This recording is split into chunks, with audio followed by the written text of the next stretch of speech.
নমস্কার সবাইকে, শুভ নববর্ষ। নতুন বছরের অনেক অনেক শুভেচ্ছা ও ভালোবাসা। এই ভিডিওতে অবশ্যই তোমরা জানিও তোমাদের নতুন বছর কেমন কাটছে, আর খুব ভালো থেকো, সবাই খুব সুস্থ থেকো। এই নতুন বছর তোমাদের খুব ভালো কাটুক এই কামনাই করি। তো আজকে আবারও বেরিয়ে পড়েছিলাম নতুন একটা গল্পের সাক্ষী হতে। তো ডেটটা ছিল 5ই জানুয়ারি, আর আজকের আমার লোকেশান ছিল খানাকুলে। আর এই দেখো, ব্রাইডের বাড়ি যেতে না যেতে একদম 1 প্লেট মিষ্টি আর এদিকে ছিল তেলে ভাজা। তো এইসব তো একদম খেতে দিয়ে দিল, আর আমরা তো খেয়েই মনে হচ্ছে এবারে মোটুসুটু হয়ে যাবো আরও বেশি করে।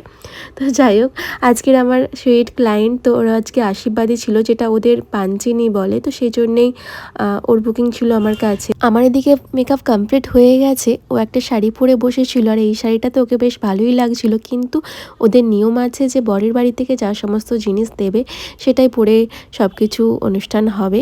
তো সেই হিসাবে দেখো, তারা চলে এসেছিলো, আর এদিকে শাড়িটাও নিয়ে চলে এসেছিলো। আমি এবার শাড়িটা পরিয়ে তারপর জুয়েলারিগুলো একদম পরিয়ে নিচ্ছি।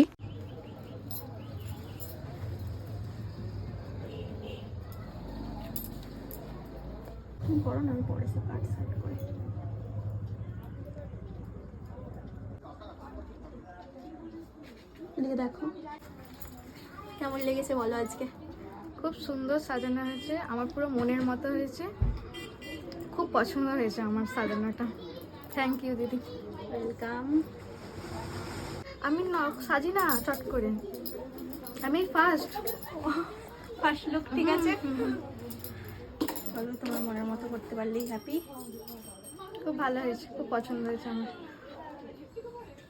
এই হচ্ছে আজকের আমার ক্লায়েন্টের ফুল লুক। দেখো, লুকটা তো আমার দারুণ লেগেছে, আর তোমাদের কেমন লেগেছে অবশ্যই জানিও। দেখা হচ্ছে অন্য কোনো ভিডিওতে। ততক্ষণ সবাই ভালো থেকো, সুস্থ থেকো, আর নববর্ষর প্রত্যেকটা দিন তোমরা খুব ভালোভাবে কাটাও।